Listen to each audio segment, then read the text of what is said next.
guys, it's Jane. It's Wednesday today, Top 5 Wednesday. In case you're wondering, Top 5 Wednesday is this thing.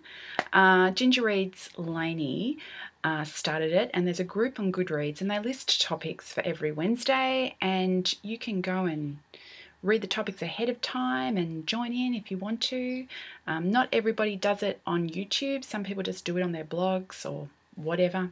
Top 5 Wednesday today, and the topic for today is most anticipated releases for 2015. Now, I've completely failed with this because no matter how long I spent with my list and how many ways I cut it, I couldn't come up with 5.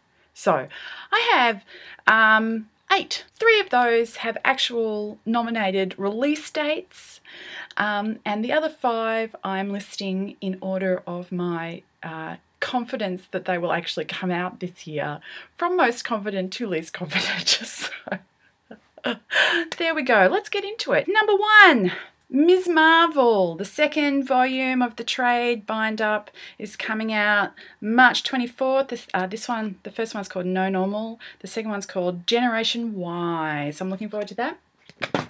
The second one I actually only heard about from Thomas on SFF 180 last night. Nnedi Okorafor, who I read her book Lagoon last year, that is actually being released in the States. That hasn't, for some bizarre reason, that was never published in the States. That's being released in the States this year. So if you're in the States and you therefore haven't been able to read this, yeah, get your anticipation on, because that's coming out this year. But there is another book of hers, a new one, which is coming out this year. It's called The Book of the Phoenix, and that's going to be out May 5. Now, number 3 on my list, which is of course actually number 1, is Neal Stephenson's SEVENEVES, which is coming out on May 19. Yay! A new Stephenson. This is a science fiction story set in the far future.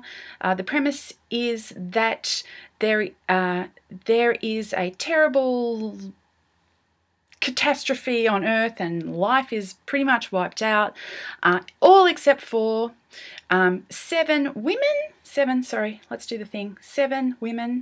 who are on the International Space Station.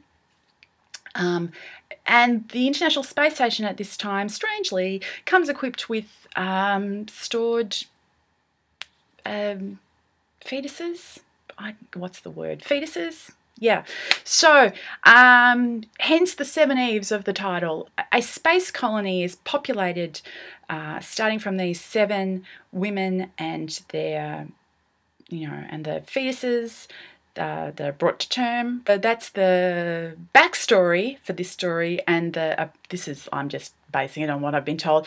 And then the actual story is, centuries, thousands of years later. It seems that the scientists have decided that it's time to go back and see if the Earth will now support life again. And they come down and discover that there were actually some survivors.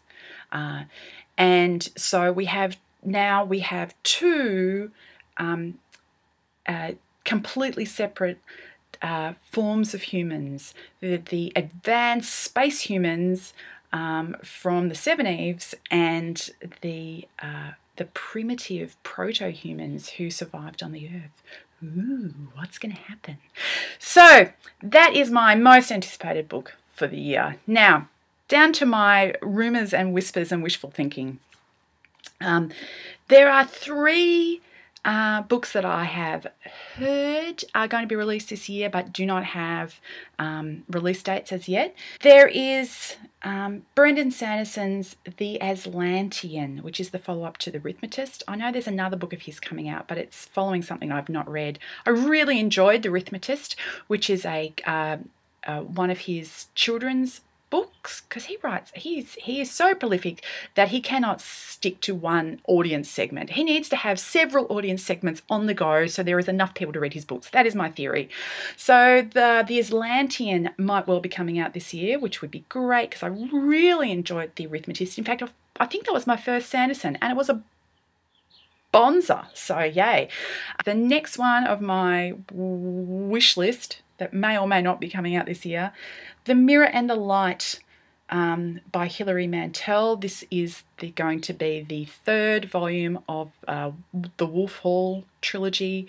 She's actually already announced how it begins and how it ends, which, given that it's a historical fiction based on real events, is probably not all that difficult, but yeah. Okay, so there's a title, there is a story arc.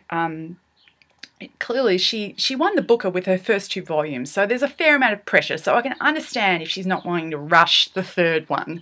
But yeah, that'd be great. I'm really looking forward to reading that.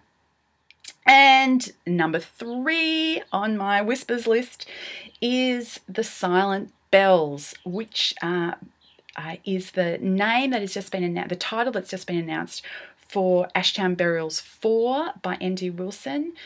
Empire of Bones, which was Ashtown Burials 3, was one of my top reads from last year, so I'm super excited about the prospect of getting number 4.